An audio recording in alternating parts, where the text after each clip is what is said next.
On a vu Macky Sall avec la CREI Karim Wade tey ñu gis nguuru Diomaye Sonko ak Macky Sall ak doomam ndax furaas daal di xëddéem duñ ko séntu kem ni mu amee woon ca Macky Sall ak Karim Meïssa Wade. Ben on attend de voir parce que Nanko a souligné un point important, la reddition des comptes c'est quelque chose de tout à fait normal dans une république, dans une nation, c'est tout à fait normal, mais li tax coow li bëri également il y a pour man deux facteurs, c'est parce que c'est la personnalité ou les personnalités des concernés. Deuxièmement, parce que c'est un dossier éminemment politique soulevé par un régime nouvellement au pouvoir, pas forcément nouvellement parce que quand même def na plus d'un an, mais looloo waral coow li bëri dans un contexte également où il y a énormément de choses qui ont été dites sur les finances publiques après l'audit bi nga xam ne def nañ ko. Li ci am yëpp liñ ci wax yëpp en attendant peut-être on verra ce que ça va donner, mais cette reddition des comptes lu war a am la ci biir réew, lu war a am la, mais seulement l'autre aspect, et je vais peut-être insister là-dessus, mooy ni ñu présenter yëf yi. Très souvent on nous présente la chose comme si ñii nga xam ne joxoñ nañ leen ils sont coupables. Dafa mel ni le procès s'est déjà joué dans l'opinion, dans la rue, dans la presse, etc. Mais la présomption d'innocence existe. La présomption d'innocence maanaam ñii amaana dañ leen cee tudd cité nañ leen, am na yu ñu gis yoo xam ne dafay jar yoon gëstu ko, yoon laaj leen ñu taxaw ñu àtte leen. Bu fekkente ne lañ leen tuumaal, lañ leen joxoñ baaraamu tuuma ou la ñuy njortu ne def nañ ko, bu fekkente ne laale wuñ ci takkale wuñ ci, mais yoon amatul lu mu leen war a mën a wax. Mais la chose est présentée de telle sorte que tu as l'impression que ñii moom dañoo xëy rek li fi nekkoon ci xaalis yëpp buub nañ ko, lekk nañ ko ak seeni njaboot wala nëbb nañ ko, et cetera. Parce que dernièrement li amoon autour des fonds Covid ak le groupe qui a été convoqué dernièrement devant les enquêteurs de la DIC. Mais ñu bëri après dañoo ñibbi seen kër bi ñu indee les justificatifs. Mais buñ lay wax yëf yi dafa mel ni 150 millions 200 millions lekk nañ ko, maanaam xaalis bi fu ma doon demu fa, alors que la justice est sur des traces yooyu bu fekkente ne leer na. Mais ñi waroon na lijjanti xaalis boobee waroon na gérer ces deniers publics bu fekkente ne ñoom teg nañu yëf yi ci yoon, y a pas de souci.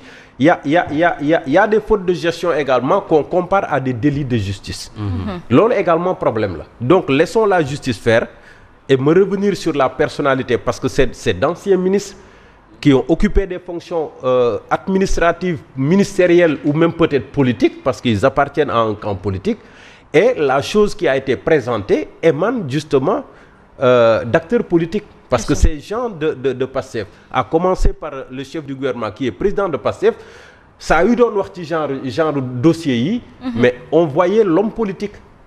Et c'est un homme politique contre un homme politique, c'est le nouveau régime contre l'ancien régime. Looloo tax dossier bi bëri coow. Justement, est-ce que jar na ñu convoquer plénière Assemblée nationale? Les députés n'ont pas mieux à faire avec tout ce qu'il y a comme problématique au Sénégal. Députés yi li ñu teg ci seen table yi te ñu war ko lijjanti dafa bari. C'est vrai, comme ni nga ko waxee, haute cour de justice, reddition des comptes. Oui, parce que l'Assemblée nationale également foofu c'est une procédure. liggéeyam la ñu nekk. Tu ne peux pas juger d'anciens ministres sans pour autant mettre leen en accusation devant la haute cour de justice. mooy lu normal la. waaw seen liggéey la ñu nekk, donc lu normal la. Mais dafa am yoo xam ne peut-être askan wi ñu ngi leen ciy xaar. te ñu waroon see gën a mën a sëgg Assemblée nationale, parce que ñoom ñi nga xam ne ñoo demandé woon majorité bi ñuy dem battre campagne lu ñu waxoon dafa am yoo xam ne dañ ko teg ci loxo askan wi. tey boo leen ñu joxee majorité Assemblée nationale dinañu criminaliser homosexualité, ñoo ko waxoon tegoon ko suñu loxo, est-ce que waxati nañ ci waxatuñ ci. am loo xam ne ñoom ñoo ko njëkkoon teg ci loxo askan wi, boo leen ñu yóbboo Assemblée nationale dina amnistie bi waxuñu la sax ay interprété, mais dañu koy dindi abrogé ko, ñu nekk ñu ba moom Ousmane Sonko taxaw ne nañ ko dindi. ñëpp yem si ñu ñëw wuyu si, mais fu ñu mujj interprété. xam nga tey jii bu ñu gisee kon tey jii ñu bàyyi dossier yooyu yëpp sëgg ci dossier bi mooy dose politique bi nga xam ne nit ñi ñu ngi ko ciy gis. reddition des comptes kenn mënu koo bañ. maire bi nekk si koñ ba maire mbootaay bi sax boo ko dénkee natt. bu natt bi bu ñu dajjee kees gi dina toog ne diw daan nañ ko. daan nii la toll lii lañ cotisé ku si nekk lii nga ci am jël leen ñu war a ubbiwaat kees gi ñu xool ndax moom mérité na ñu joxaat ko kees gi wala déet. sàkkantuma nag am réew mu nga xam ne dafay dox normalement reddition des comptes kenn mënu koo bañ, mais communication bi ci am impact bu négatif mooy li Simon Pierre Faye wax. yow ci boppam ñuy convoqué yow sa dignité yàq nañu ko. yàq nañu sa der yàq sa deru njaboot dootoo mën a sax génne si biti. amaana Ngom ñaar bi ñu koy invité seen show loolu la wax da nga naan man est-ce que sax man xaalis ba nga xam ne man def laa ko caution après dinaa amati sax ngor dem di ko jëli ji. parce que yàq nañu sama der ba pare. et pour loolu moo ko waral mooy communication bi nga xam ne dañ ko et pourtant nag bi ñu doon def communication waroon nañ communiquer ci ne reddition des comptes bi du pour rek ñi nga xam ne ñoo nekk si opposition bi mais am na si ñoo xam ne anciens dignitaires yu Macky Sall lañu. ci nguur gi passé te ñu nga xam ne tey ñu ngi si ñoom. est-ce que mën nga def reddition des comptes bi ñoo ñu mucc. parce que quel soit alpha jot nañu leen waaw quel soit alpha jot nañu leen tudd si yenn dossiers yi mais ñooñu ba fii inquiété wuñu ñu ngi doxal di dérouler nu mu leen neexee. très bien donc il est préférable que ñoom ñu bàyyi ba enquête bi taqal nit ñi ñu door ko fësal parce que bu ñu la woowee ci ab enquête yaakaar naa ni war ñu taqaluguñ la waxuñu ni que yow jël nga wala jël présomption d'innocence am na. enquête moom gëstu la rek. gëstu très bien léegi nag luñ la joxoñ bon c'est juste ay yu ñu njortu.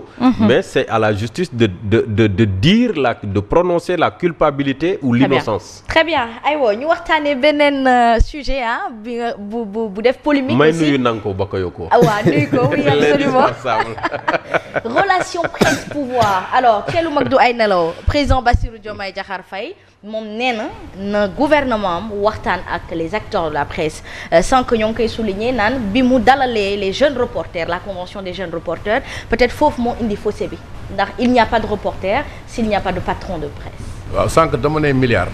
waaw dama naan ay centaines de milliards centaines de millions laa bëggoon wax mooy patrimoine Diomaye ak kii. oui voilà très bien. mais am na ku ne Sonko dafa mel ni mu junj ne multimilliardaire fonctionnaire multimilliardaire. non si yooyu il faut ñu teg ko sur la table oui bien sûr. léegi relation presse pouvoir asma. mooy yi may wax nii rek. affaire nañ dëggu bàyyi matt ak ëf bi. jikko jinax bu weex di matt di ëf amul njariñ. voilà gis nga fii li fi xew ci réew mi ñëpp ko xam. ñii pensée unique la ñuy doxal bi ñuy nekk opposition. mooy benn xalaat rek. benn xalaat te moomu leen ñu jëndul leen ñu baadool du wax moromam jugal ma toog moomu leen ñu presse bi ba nga faloo yaa ko wax léegi.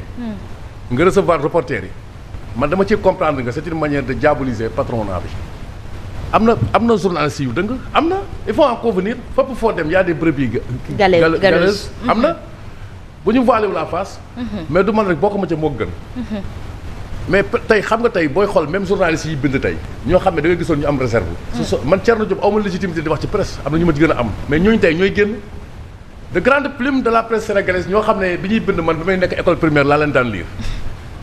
kon donc ñoom ñu war a xam ne l'heure est grave presse bi war nañu ko defar mais comme ni ma la ko waxee ñoom ñi ñu ànd ak nañu xool ñi ñu ànd ak cette presse bii ñuy wax nii mais ñoom ñoo ko promouvoir phénomène chroniqueur Cheikh Bara Ndiaye. benn waay joo xam ne ni non c'est grave ça sama xarit la maa ngi koy nuyu mais bu dëgg joxe dañ koy wax. ci Adji Sarr mu wax Ousmane Sonko chargé ko même Cheikh Bara Ndiaye boobu mooy toogaat di défendre Ousmane Sonko yow journaliste bu respecté sa bopp nga koy jox micro. opinion tam boo xam ne peuple boo xam ne nee na respecté na boppam une partie du peuple ngay déglu kooku di ko may nopp mais ak kii la faute léegi bu ñu faloo nga ñëw dagg convention presse yi. la nga ci jublu jël affaire bii ñuy wax ni dem lu ngeen doon wax affaire kuréel kii des ADPM. mais Sud FM. dans les années au début des années 90 bi ñu koy créé xam nga dañoo dem ba koy kii nii après modèle financement bi day yàqu parce que dévaluation am mais fonds de promotion économique la jël mu soutenir ko donc Abdou Diouf il soutenait la presse aide à la presse bii nii ci Ablaye Wade la amee doole bi mu am après ku ci nekk jéem nga léegi dañuy ñaanal président mu tëddaayu ndey ji seex te presse dafa am solo gis nga Mali barki démb fii laa la ko doon wax xam nga ay vraiment démocratie fi dictature kenn mënu ko teg ci monde bi gis nga chaque jour nit ñaa ngi génn Mali di kaas ci mbedd yi. parce que dañu ñëwoon ñoom dañuy rey presse rey opposition. attention dictature parti kii pensée monolithisme d'état mootul am fenn. nañ ko waxtaanee yéen la yàlla teg ci kaw réew mi dañ leen koy nangul ñu bëgg ko ñu bañ ko yéen la fi yàlla teg. respect bi ñu leen war a jox dañ leen koy jox. mais jox leen itam ku nekk ak yelleefam et pendant ce temps Azoura Fall. parce que loolu yëpp dafa bokk tey ci presse. dañ koy jox ay micro mu saaga ay nit lu nekk tey anamu 48 heures après déggoon jàpp ko pour mooy ko sax Abdou Nguer Kouroupi en prison. président Bassirou Diomaye Faye je crois que dans un pays normal loolu war a njëkkal lijjanti tey parce que c'est lui qui est garant de la stabilité de ce pays. et que lii c'est un facteur conflictogène lu mel nii tey.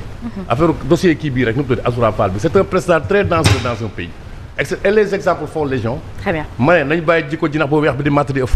ndax Simon Pierre Faye convention bi ñu dagg moom moo ñagasal diggante presse pouvoir bi wala jeune reporter yi ñi dalal xaw beddi tuuti patronat bi moom moo tax peut-être relation yi xaw tendu wala boog la plume des vrais journalistes dérangerait ce pouvoir.